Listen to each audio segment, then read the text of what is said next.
कैसा हो अगर आप किसी सड़क या रास्ते से गुजरो और वो रास्ता आपकी जिंदगी का सबसे डरावना एक्सपीरियंस बन जाए। आज की कहानी भी कुछ ऐसी ही है। एक पवन नाम का आदमी जिसकी एज करीब 32 इयर्स की होती है। ये और इसकी फैमिली रांची में रहते थे। पवन एक बिजनेसमैन था, बहुत ज्यादा रिच तो नहीं, लेकिन हाँ फाइनेंशियली इंडिपेंडेंट जरूर कह सकते हैं। इसकी फैमिली काफी छोटी सी थी, 2 बेटियां और एक वाइफ। एकदम सेट लाइफ चल रही थी, कोई भी टेंशन नहीं, एकदम परफेक्ट। बस फिर एक दिन वो रात आई जिसने सब कुछ बदल दिया। एक रात पवन बिजनेस पार्टी के लिए जमशेदपुर गया था। पार्टी थोड़ी सी लंबी खिंच गई। रात के करीब 2-2:30 बज गए थे। अब वैसे तो पवन घर में एडवांस में बता के आया था कि वो कल ही घर आएगा, लेकिन रात के 2:30 बजे अचानक उसे घर से कॉल आया कि उसकी बेटी की तबीयत बहुत ज्यादा खराब हो रही है और अगर हो सके तो वो रात में ही आ जाए। पवन को अपनी दोनों बेटियों से बहुत ज्यादा लगाव था, इसलिए उसने बिना सोचे समझे गाड़ी स्टार्ट करी और अपने घर की तरफ निकल पड़ा। रात के 2:30-3 बजे अक्सर रात अंधेरे में डूबी हुई होती है और ज्यादातर चीजें दिखती नहीं। उस रात भी कुछ ऐसा ही था। सब कुछ बिल्कुल सुनसान पड़ा था और एकदम अंधेरे में डूबा हुआ था। पूरी रोड पे एक भी गाड़ी नहीं थी। रांची और जमशेदपुर को कनेक्ट करने वाला हाईवे, जिसे NH-33 भी कहते हैं, वो पहले से ही काफी फेमस था उसमें हुए अनयूजुअल हॉरर इंसिडेंट्स की वजह से। सिर्फ और सिर्फ इसी वजह से उस हाईवे को ज्यादातर यूज नहीं किया जाता था। वहाँ ऑलरेडी पास्ट में काफी केसेस हो रखे थे। ये बात पवन भी जानता था, पर वो रास्ता उसका काफी टाइम बचा सकता था और उसे वैसे भी अपनी बेटी के पास बहुत जल्दी पहुंचना था, इसलिए वो ज्यादा सोचता नहीं है और गाड़ी को उस हाईवे की तरफ भगाने लगता है। करीब 20-30 किलोमीटर के बाद उसकी गाड़ी के इंजन से धुआं आने लगा। धुआं इतना ज्यादा था कि ऐसा लगने लगा शायद गाड़ी में आग लग जाएगी। पवन ने अपनी गाड़ी साइड में लगाई और उतर के चेक करने पे पता चला कि उसके गाड़ी का इंजन अचानक से बहुत ज्यादा हीट अप हो चुका है। अब अगर वो गाड़ी जबरदस्ती चलाएगा तो हो सकता है गाड़ी के इंजन में परमानेंट प्रॉब्लम आ जाए या गाड़ी में आग भी लग सकती थी। अब पवन को कुछ समझ में नहीं आ रहा था कि वो करे तो क्या करे। ऊपर से उसकी फोन की बैटरी भी बस 5% ही बची थी और उसको किसी भी हाल में घर जल्दी पहुंचना था। करीब आधे घंटे तक तो उसने बहुत कोशिश करी, बहुत एफर्ट्स मारे कि कुछ भी करके शायद गाड़ी ठीक हो जाए, लेकिन फिर वो समझ जाता है कि इसमें सिर्फ टाइम वेस्ट होगा और उसे घर जाने में और ज्यादा लेट होगी। तो वो अपनी गाड़ी को वहीं पर छोड़ के शायद किसी से लिफ्ट मिल जाए इस उम्मीद में आगे बढ़ने लगता है। थोड़ी देर बाद एक गाड़ी उसी रास्ते से गुजर रही होती है। पवन जैसे ही उस गाड़ी को देखता है जोर जोर से रोड पे चिल्लाने लगता है, लिफ्ट लिफ्ट, प्लीज गाड़ी रोको, लिफ्ट दे दो, लिफ्ट दे दो। और फाइनली वो गाड़ी रुक भी जाती है। उस गाड़ी में एक लड़की होती है। उसकी एज अराउंड 25 साल की लग रही होती है, लेकिन वो काफी अजीब दिख रही थी। नॉट बाय लुक्स बट जो उसका ओवरऑल बिहेवियर था और उसका जो ऑरा था वो काफी नेगेटिव था। पवन उससे बोलता है, मेरी गाड़ी खराब हो चुकी है, मुझे घर जल्दी पहुंचना है, क्या आप मुझे प्लीज लिफ्ट दे देंगी? लड़की कुछ भी नहीं बोलती, वो सिर्फ अपना सर हिला के हाँ बोलने का इशारा करती है और गाड़ी का दरवाजा खोल देती है। और उसका सर हिलाना काफी ज्यादा क्रीपी था और साथ में एक बहुत अजीब सी स्माइल भी। बस इसी के साथ वो पवन को अपनी गाड़ी में एंट्री देती है और पवन उसकी गाड़ी में दरवाजा बंद करके बैठ जाता है। पवन गाड़ी में तो बैठ जाता है पर उसे कुछ सही सा नहीं लग रहा होता है, लेकिन साथ ही साथ बैक ऑफ द माइंड उसको अपनी बेटी की चिंता भी होती है। इस वजह से वो अपने मन के सारे ख्यालों को किनारे करता है और चुपचाप गाड़ी में बैठ जाता है। थोड़ा दूर चलने के बाद पवन उससे बात करने की कोशिश करता है, उससे पूछता है उसका नाम क्या है, वो कहाँ जा रही है, वो कहाँ रहती है, लेकिन सामने से नो रिस्पॉन्स। उसे लगा शायद लड़की बात करने में इंटरेस्टेड ना हो, तो वो खुद भी चुप बैठ जाता है। थोड़ी देर बाद पवन उसे कहता है, आप प्लीज थोड़ा सा गाड़ी तेज चलाओ, मेरी बेटी बीमार है, मेरा घर जल्दी पहुंचना बहुत जरूरी है। उसके ये कहने पर लड़की उसकी तरफ अपना सर घुमाती है, अपनी आंखों को बहुत बड़ा करती है और जोर जोर से सांसें लेने लगती है। पवन एकदम से बहुत अनकंफर्टेबल फील करने लगता है। उसे लड़की का ये जेस्चर समझ में नहीं आता। जब तक वो ये चीजें सोच ही रहा होता है कि उसका ध्यान लड़की के पैरों की तरफ जाता है और वो देख के शॉक्ड हो जाता है कि इस लड़की के दोनों पंजे कटे हुए हैं। वो देख तो लेता है लेकिन कुछ नहीं कहता, क्योंकि अब पवन जान चुका था कि वो किसी बहुत बड़ी गड़बड़ में फंस चुका है। इससे पहले कि चीजें और खराब हो, इस गाड़ी से उतरना ही बेस्ट रहेगा। तो हिम्मत जुटा के पवन उससे कहता है, आप प्लीज गाड़ी रोक दो, मुझे साइड में उतरना है। लेकिन अगेन नो रिस्पॉन्स। लड़की कोई जवाब नहीं देती। ऊपर से अब वो गाड़ी की स्पीड को और ज्यादा बढ़ा चुकी है। वो दूसरी बार फिर कहता है, मैं आपसे रिक्वेस्ट करता हूँ प्लीज गाड़ी रोक दो, बट लड़की की तरफ से नो रिस्पॉन्स। अब पवन पूरी तरीके से घबराने लगता है और चलती गाड़ी का दरवाजा खोलने की कोशिश करता है, लेकिन दरवाजे नहीं खुलते क्योंकि वो ऑलरेडी लॉक्ड थे। वो लड़की की तरफ देखता है और देख के डर जाता है कि लड़की अपना सर नीचे करके गाड़ी चला रही होती है। वो रास्ता देख ही नहीं रही है और जोर जोर से चिल्ला के बोलती है कि मैं किसी को नहीं छोड़ूंगी, किसी को भी नहीं। वो इतनी तेज सांसें ले रही होती है जैसे उसके मन में किसी चीज को लेके गुस्सा भरा हो। पवन जैसे तैसे अपनी जान बचाने के लिए उस गाड़ी के दरवाजे पे लात मारना शुरू करता है, मगर वो दरवाजा नहीं खुलता। अब पवन उसके सामने गिड़गिड़ाने लगता है कि मैं हाथ जोड़ता हूँ, आपसे रिक्वेस्ट करता हूँ, मुझे प्लीज उतार दो, मुझे जाने दो। ये सब सुन के वो लड़की उसकी तरफ देखती है और बहुत जोर से रोते रोते कहती है, जिंदा जला दिया मुझे,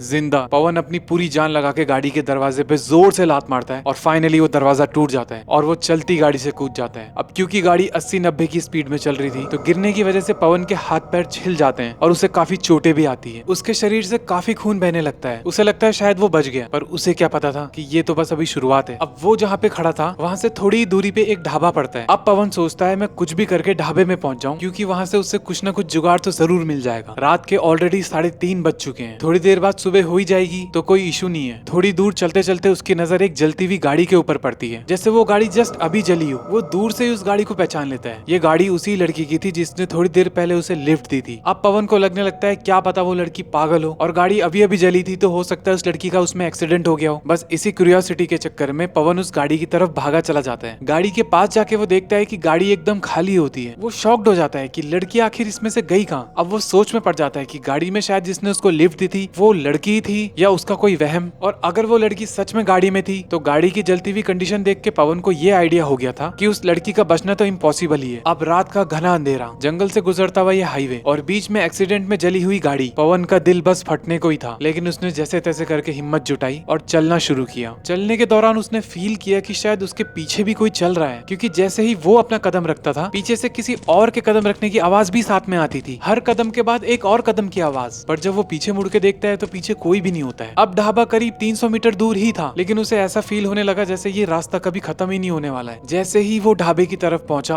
उसने देखा कि ढाबा बंद था और ढाबे के सामने ही एक लड़की खड़ी है। ये लड़की और कोई नहीं, वो ही लड़की थी जिसने थोड़ी देर पहले पवन को लिफ्ट दी थी। लेकिन हैरानी वाली बात है कि इस बार वो पूरी तरीके से जली हुई थी। पवन के पलक झपकाते साथ वो उसके एकदम फेस पे खड़ी हो जाती है। उस लड़की का जलता हुआ चेहरा, एकदम लाल आंखें और पैरों के कटे हुए पंजों को देख के पवन बिल्कुल डर जाता है। वो इतना ज्यादा घबरा जाता है कि उसी पल उसी जगह बेहोश होकर गिर जाता है। अगली सुबह ढाबा खुलता है। ढाबे के लोग उसे नोटिस करते हैं, उसकी तलाशी लेते हैं और उसकी पॉकेट में उसके वॉलेट निकलता है। वॉलेट में उसके कॉन्टेक्ट डिटेल्स से उसका एड्रेस पता चलता है और ढाबे के लोग उसे घर पहुंचाने में उसकी मदद करते हैं। और जैसे तैसे करके फाइनली पवन अपने घर पहुंचता है। पवन के घर वाले उसे देख के काफी अजीब फील करते हैं, क्योंकि पवन अब पहले जैसा नहीं लग रहा होता है। उसकी आंखें एकदम लाल हो रखी होती है, हाथ पैरों में बहुत सारे घाव और चेहरे पे एक अजीब सी स्माइल। पहले उसकी फैमिली को लगता है शायद ये एक्सीडेंट का असर है, लेकिन रात होते ही असली खौफ शुरू होता है। उस रात उसकी वाइफ की आंख खुलती है और वो देखती है कि पवन अपने कमरे से गायब है। वो इधर उधर देखती है लेकिन वो कहीं नहीं मिलता। वो अपनी बेटियों के रूम में जाके चेक करती है और देख के बिल्कुल सरप्राइज हो जाती है, क्योंकि पवन उसी कमरे में था, लेकिन उसने अपनी बीवी का सूट पहना हुआ था, अपने माथे में एक बड़ी बिंदी लगा रखी थी और अपनी बेटियों के बेड पे बैठ के वो उन्हें बहुत ही अजीब और क्रीपी तरीके से घूर रहा था। कभी उनके सर पे हाथ फेर रहा था तो कभी उन्हें देख के बहुत क्रीपी स्माइल दे रहा था। दोनों बेटियां उठ जाती है और अपने पापा को इस हाल में देख के वो डर जाती हैं और अपनी मम्मी के पीछे जाके छुप जाती हैं। ये सब देख के पवन की वाइफ उससे पूछती है कि पवन ये सब क्या है, तुमने मेरे कपड़े क्यों पहने और तुम ऐसी हरकतें क्यों कर रहे हो। तो पवन उसके पास चलते हुए आता है और उसके फेस की तरफ देख के कहता है, ओह उड़ गई तू, आज तो तूने इसे बचा लिया, लेकिन बार बार तू इसे नहीं बचा पाएगी। बस ये कहते ही पवन अपने कमरे में जाता है और एकदम शांति से सो जाता है, जैसे कि कुछ हुआ ही ना हो। अगली रात वो फिर अपने बिस्तर में नहीं था। उसकी वाइफ फिर से भागते भागते अपने बेटियों के रूम में जाती है, लेकिन इस बार वो यहाँ पर भी नहीं मिलता। फिर उसकी वाइफ नोटिस करती है कि पवन किचन में खड़ा होता है, हाथ में पुराना जला हुआ कपड़ा लिए, और उस जले हुए कपड़े को हाथ में लेके वो एक अजीब सा मंत्र पढ़ रहा होता है, जोर जोर से बड़बड़ा रहा होता है। और शॉकिंग बात यह है कि उसकी आवाज उस टाइम एक लड़की की आवाज जैसी लग रही होती है। बस ये सब देख के उसकी वाइफ समझ जाती है कि अब पवन के अंदर किसी न किसी की आत्मा घुस चुकी है और वो पवन नहीं है। अगली सुबह पवन की वाइफ अपनी मम्मी को कॉल करती है और सारी बातें उन्हें बताती है कि कैसे पवन पिछली 2 रातों से बहुत अजीब बिहेव कर रहा है, और अपनी मम्मी को रिक्वेस्ट करती है कि जल्दी से जल्दी किसी पंडित को लेके यहाँ पहुंचे। अब उनकी मम्मी की जान पहचान में कोई बहुत जाने माने पंडित होते हैं जिन्हें इन चीजों में महारत हासिल थी। उनकी मम्मी उस पंडित जी के पास जाके ये सारी बातें बताती है। पंडित जी ये सारी बातें सुन के तुरंत पवन के घर में आ जाते हैं। पंडित जी पवन की हालत देखते हैं और एक स्पेशल पूजा का सामान मंगवाते हैं, गंगा जल, सिंदूर और एक छोटी घंटी। अब रात होती है, सब लोग पवन के आगे पीछे बैठते हैं। पंडित जी एक खास मंत्र का जाप शुरू करते हैं और जाप खत्म होने के बाद जैसे ही वो घंटी बजाते हैं, पवन का चेहरा पलक झपकते साथ ही बदल जाता है और वो जोर जोर से चिल्लाने लगता है, मैं किसी को नहीं छोड़ूंगी, किसी को भी नहीं छोड़ूंगी। पवन जोर जोर से खुद के सर को दीवार से पटकने लगता है। उसके चेहरे से बहुत ज्यादा खून बहता है, लेकिन अभी भी उसके अंदर से आवाज एक लड़की की ही आ रही होती है। अब पवन रोने लगता है और बोलने लगता है कि मुझे माँ से मिलना है, मुझे प्लीज अपनी माँ से मिलने दो। पंडित जी जैसे तैसे करके उस आत्मा को कंट्रोल में करते हैं और उससे पूछते हैं कि वो ये सब क्यों कर रही है, क्यों पवन को परेशान कर रही है। उसने रोते रोते पंडित जी को बताया कि मुझे मेरी माँ से नहीं मिलने दिया, मेरी माँ बीमार थी और इन लोगों ने मुझे जिंदा जला दिया। उसके बाद उस लड़की ने अपना नाम बताया बताया कि उसका नाम रितिका हुआ करता था। रितिका जमशेदपुर रहती थी और एक रात वो अपनी माँ से मिलने जा रही होती है क्योंकि उसकी माँ अपनी लाइफ की आखिरी सांसें गिन रही होती है, काफी बीमार होती है। तो रितिका उस रात उसी हाईवे से गुजर रही होती है जहाँ से पवन गुजरा था। ठीक पवन की तरह रितिका की भी गाड़ी खराब हो गई थी और कुछ 4-5 लड़कों ने उसे लिफ्ट देने के लिए पूछा। क्योंकि उसकी माँ अपनी लाइफ की आखिरी सांसें गिन रही होती है, इसलिए बिना कुछ सोचे समझे रितिका उस गाड़ी में बैठ जाती है। उन लोगों ने लिफ्ट देने के बहाने रितिका के साथ बहुत ही गलत चीजें करी, उसके साथ बहुत जोर जबरदस्ती करी और इतनी बुरी हालत में उन्होंने उसे चलती गाड़ी से ढाबे के बाहर फेंक दिया। जब लड़कों ने देखा कि वो गाड़ी से गिर के भी नहीं मरी तो उन्होंने उसे जिंदा जला दिया। रितिका के आखिरी शब्द यही थे कि मुझे जाने दो, मुझे मेरी माँ से मिलना है, लेकिन उन लड़कों ने उसकी बिल्कुल नहीं सुनी। इसलिए अपनी आखिरी सांसों में रितिका ने यही कहा कि मैं किसी को नहीं छोड़ूंगी, किसी को भी नहीं। ये वही बातें थी जो रितिका ने पवन को बोली थी लिफ्ट देते टाइम। उस दिन के बाद से रितिका उस हाईवे से गुजरने वाले हर उस इंसान से बदला लेना चाहती है और हर शरीर को पोजेस करती है और इस चीज के जरिए वो अपना पुराना दर्द और अधूरा बदला लेने की कोशिश करती है। ये सब सुन के पंडित जी ने उसको समझाया कि तुम्हारे साथ जो हुआ काफी बुरा हुआ, लेकिन इसमें पवन और उसकी फैमिली का कोई इन्वॉल्वमेंट नहीं है, वो बेकसूर है, प्लीज उनकी लाइफ से चले जाओ। लेकिन वो बिल्कुल नहीं मानती, शायद उसके अंदर कुछ ज्यादा ही नफरत भर चुकी थी। बस ये सब देखने के बाद पंडित जी उसका हाथ पकड़ के एक मंत्र का जाप करना शुरू करते हैं और मंत्र खत्म होते साथ उसके ऊपर गंगा जल छिड़क देते हैं और पवन के हाथ में एक धागा बांध देते हैं। अब वो उसी वक्त बेहोश हो जाता है। पंडित जी का कहना है कि अब वो इसके शरीर पे दोबारा कभी नहीं आ पाएगी। अब पंडित जी ने तो उनको पूरा विश्वास दिलाया और अपना सारा काम करके चले गए, लेकिन पवन की फैमिली आज भी बिलीव करती है कि रितिका शायद आज भी पवन के शरीर में जिंदा है। आज भी उसके कुछ सिम्टम्स दिख रहे हैं। पवन के सामने जब भी उस हाईवे का जिक्र करते हैं तो अचानक से उसकी आंखें लाल हो जाती है। अब रितिका पवन को कंट्रोल करेगी या पवन रितिका को कंट्रोल कर पाएगा, ये तो आने वाला टाइम ही बताएगा। थैंक यू गाइस वीडियो को एंड तक देखने के लिए। इस पूरी स्टोरी का सबसे फेवरेट और गूज़बम्स वाला पार्ट कौन सा था प्लीज कमेंट जरूर करना, क्योंकि मैं सबके कमेंट्स पढ़ता हूँ, जिससे मुझे हेल्प मिलती है कि मैं अपनी अगली स्टोरी में इंप्रूवमेंट कर पाऊँ। और हॉरर स्टोरीज के लिए भूतकास्ट को सब्सक्राइब करो। मिलते हैं अगली वीडियो में एक नई हॉरर स्टोरी के साथ।